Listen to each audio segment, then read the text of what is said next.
మీ శ్రేయస్సు కోసం చేసే పూజలు, హోమాలు, యజ్ఞాలు ఇప్పుడు ఒక్క క్లిక్ దూరంలో వేదమందిర్.com. అస్మద్గురుభ్యో నమః. సుమన్ టీవీ ప్రేక్షకులందరికీ కూడా నమస్కారం. మీ ముందున్నది డాక్టర్ టికేవి రాఘవన్, విశ్రాంత గణిత శాస్త్ర అధ్యాపకుడు. గత తరంలోని 11 మంది దిగ్దంతుల దగ్గర బ్రహ్మసూత్రములు, అలాగే ద్రవిడ ప్రబంధము, అదే పద్ధతిలో పురాణములు తెలుసుకుని వృత్తిరీత్యా ఇంజనీరింగ్ కాలేజీలో పనిచేస్తూ ఇలాంటి ఛానల్స్కి, అలాగే బయట కూడా ఎవరైనా అడిగినట్టయితే వాళ్ళకు కూడా ధర్మశాస్త్ర విషయాలు, సందేహాలు తీర్చుతూ ఉంటాం. అది సంగతి. దీని వెనకాల అంతమంది పండితుల శుభాశీస్సులు ఉన్నాయి కనుక చెప్పే ప్రతి మాట కూడా ఆధారం లేకుండా చెప్పడం అలవాటు లేదు అని జ్ఞాపకం చేస్తూ, దీంట్లో చెప్పిన విశేషాలకు సంబంధించి మీరు ఒక్కసారి మూలము వెతుక్కోగలిగితే మూలము చూడండి. తరువాత ఇతర విశేషాల గురించి అడిగినట్టయితే అడగవచ్చును. మొదటి ప్రశ్న ఏమిటి అంటే, జీవితంలో స్థిరత్వం రావాలి, ఆర్థికంగా నిలదొక్కుకోవాలి. దీనికి అందరికీ అనుకూలంగా ఉండే మంత్రం ఏదైనా ఉందా? ముందుగా ఆర్థికంగా నిలబడాలి బాగా అనుకున్నట్టయితే శంకరాచార్య కృతం శ్రీ కనకధారా స్తవం, ఇది రోజుకి 3 సార్లు చదివితే మంచిది, ఓపిక ఉంటే. లేదా ఒకసారి చదవండి. కనీసం 45 రోజులు, గరిష్టంగా 90 రోజులు, ఇంకా కొన్నాళ్ళు చేసినా కూడా మంచిదే. లక్ష్మీ నారాయణులని ఇద్దరూ కలిసి ఉన్న చిత్రపటం కానీ విగ్రహం కానీ పెట్టుకుని పూజ చేయండి. 11 సార్లు పసుపు, 11 సార్లు కుంకుమ, 11 సార్లు గంధము వెయ్యండి. ఏమీ నామావళి చెప్పక్కర్లేదు. తర్వాత ఒక 2 పుష్పాలు ఉంచండి. తరువాత నివేదన ఏం చేయాలి అంటే, వడపప్పు, పానకం, సరే మీకు ఇతరములైన పళ్ళు అవి దొరికితే అవి కూడా నివేదన చేయొచ్చు. ఈ పని చేయండి. శుక్రవారం నాడు మాత్రము, అంటే ఈ మధ్యలో శుక్రవారం వస్తే పాయసం నివేదన చేయండి. కనకధారాస్తవం శంకరాచార్య కృతం 3 సార్లు కానీ ఒకసారి కానీ. మధ్యలో ఊరెళ్ళడం కానీ ఇలాంటి ఇబ్బందులు వచ్చాయనుకోండి, అది బ్రేక్ ఇచ్చుకోండి. తిరిగి వచ్చిన తర్వాత మళ్ళీ కొనసాగించండి.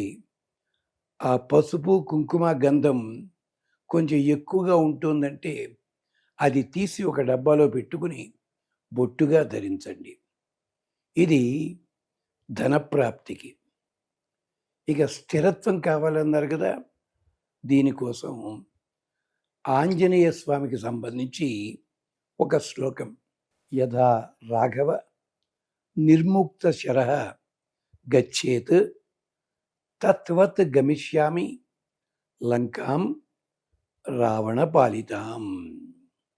మళ్ళీ ఒక్కసారి, యథా రాఘవ నిర్ముక్త శరః గచ్చేత్ శ్వసన విక్రమ తత్వత్ గమిష్యామి లంకాం రావణ పాలితాం.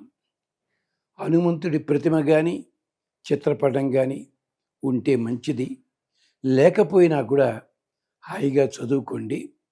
108 సార్లు చదవండి. ప్రతి ఆదివారం నాడు దగ్గరగా ఉన్న ఆంజనేయ స్వామి గుడిలో ఒక 3 ఆదివారాలు స్వామికి కుంకుమ పూజ చేయించుకోండి. దీనివల్ల మీకు స్థిరత్వం కలుగుతుంది. ఇందాక చెప్పిన దానివల్ల ధనప్రాప్తి అది కలుగుతుంది. ఇదేమిటంటే, యథా రాఘవ నిర్ముక్తచర గచ్చేత్ తత్వద్గమిష్యామి అన్న శ్లోకంలో అంతరార్థం ఏమిటంటే, మన జీవితంలో స్థిరత్వం రావాలంటే మన నిశ్చయాలు స్థిరంగా ఉండాలి. హనుమంతుడు చెప్తున్నాడు వానరులతోటి, రాముడు వదిలిన బాణంలాగా నేను లంకానగరమే పెడతాను. ఏ లంకానగరం? రావణాసుడు పరిపాలించే లంక. అదేమిటండి, ఇంకా వేరే లంకలు ఉన్నాయా? ఆ రోజుల్లో ఉన్నాయి. 7 లంకలు ఉన్నాయి. రావణాసుడు పరిపాలించే లంకకే నేను పెడతాను. అంటే మన జీవితంలో స్థిరత్వం రావాలంటే లక్ష్యశుద్ధి కావాలి. లక్ష్యం అన్నది స్థిరంగా పెట్టుకోవాలి. అంతే తప్ప చాపల్య బుద్ధితోటి ఇట అట అట ఇట ఇది మాత్రం ఉండడానికి వీల్లేదు.